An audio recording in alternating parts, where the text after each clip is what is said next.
How's it going everyone? Welcome to Double Pebble, and today we are going to be doing a FO4 review. Before we go into that, I'd just like to take a couple of minutes to talk about our FO4 Community League. So it is currently ongoing and we are playing games against each other. I would like to take this opportunity to thank Killer Nero, Global and Desmond for organizing this league and making it possible, as well as all the participants for joining this league. So without you guys, there's no league.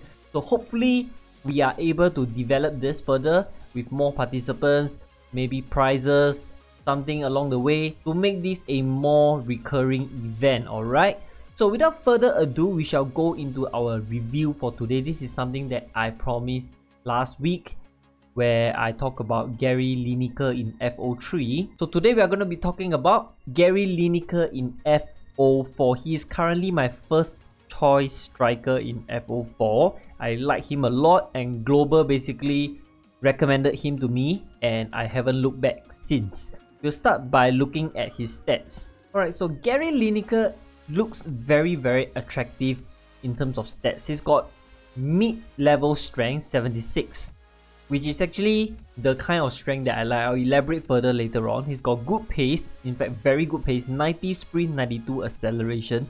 Not many defender can catch him.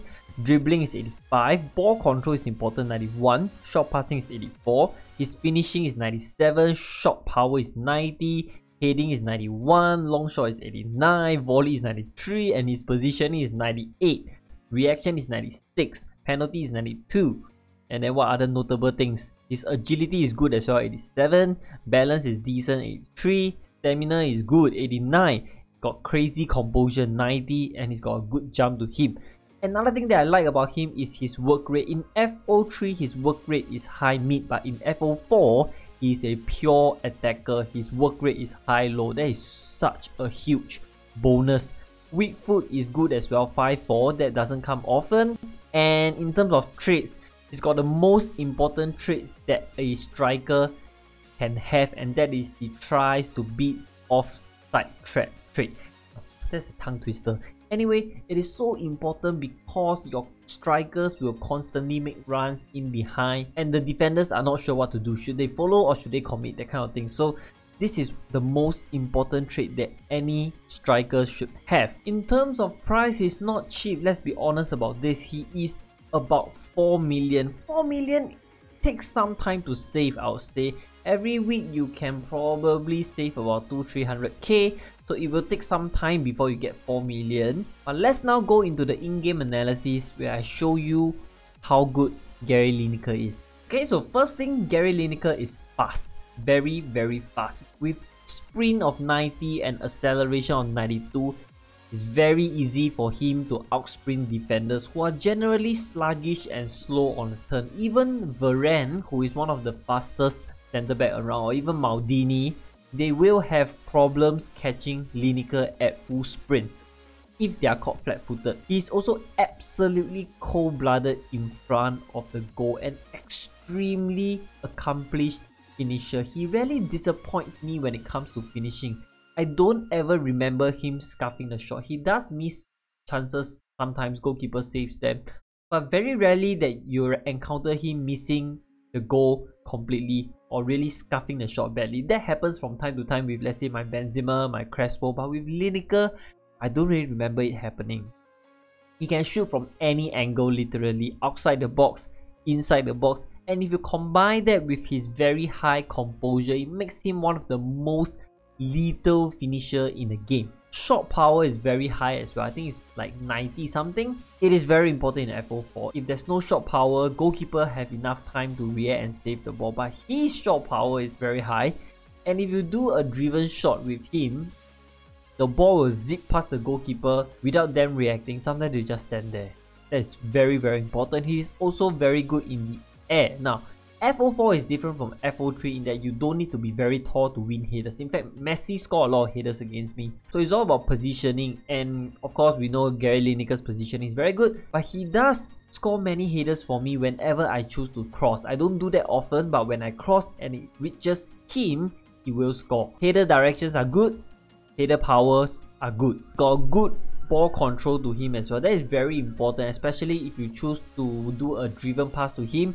For a striker with a bad touch, like maybe Lukaku, the first touch might go away from him and then gets tackled. But for Lineker, he can control the ball really well. Last thing I'd like to talk about is his positioning. Now his position is really nothing to say on. It's absolutely top class. Not only can he consistently find spaces in the box, which you'll be surprised, together with the tries to beat the offside trap trade, he is constantly making runs in behind the defenders. We call it peeling away from the defender, peeling away from the defender. It's super hard to defend. For those that have been on the receiving end of R9, or Lineker, you will know, whenever they make runs, you need to react before the striker make the run, because once they make the run, there's no way you can catch them one. So that is such a big problem. And when they run, you follow. If the midfielder choose not to pass, then you are in trouble, because suddenly you have a big hole in the D area where the long shot can come in. It is such a headache. Okay, now we go on to weakness. He doesn't have many, to be honest. I'm nitpicking. It's his strength. Okay, he doesn't have very high strength, roughly in the mid 70s. Strength is important for lone strikers because they need to be able to hold up the ball until support come. But for Lineker, like I said earlier, I'm actually happy that he's got like mid 70s to low 80s kind of strength for strikers. Reason is because if you look at stats, if the striker has very high strength like a Lukaku or Diego Costa, they will sacrifice some pace, at least currently until they start releasing crazy players. So if you have a very high strength and a slightly cumbersome striker, you can't really get away from defenders. If you have a striker that has a mid 70 kind of strength, it allows him to hold off defender and at the same time give him the acceleration and pace to get away from defenders. So I feel that that is the best combination. Overall, I would rate him a 9.5 out of 10. I was very tempted to give him a 10 out of 10, but it is very early in the game, so we should not jump to conclusion too soon. He is, in my opinion, the second best striker in the game, behind NHD R9 or TT R9. Basically, R9 is the best. He scores so many big goals for me every time, and he can score goals with his eyes closed. He is so lethal, got good pace, got the offside trap thing. Is he worth it? Totally. Okay, considering R9 NHD is unattainable at 25 million, that is so expensive. 4 million for Lineker is a steal. It's cheap until you cannot say already. Okay, I was actually tempted to not do this review because I don't really want people to start buying Lineker and then I have to keep defending against Lineker. He is a nightmare to defend, trust me on that. Alright, and that is all I have for this review video. You guys can now see the difference between FO3 and FO4. Previously, strikers that are not good in FO3 becomes very good in FO4 because of the difference in mechanics. Alright, so give this video a thumbs up if you enjoy my FIFA Online 4 review videos, and of course, don't forget to hit the subscribe button for more content, and do check out our Facebook page as well, Double Pebble. The link is in the description box. I'll see you next time.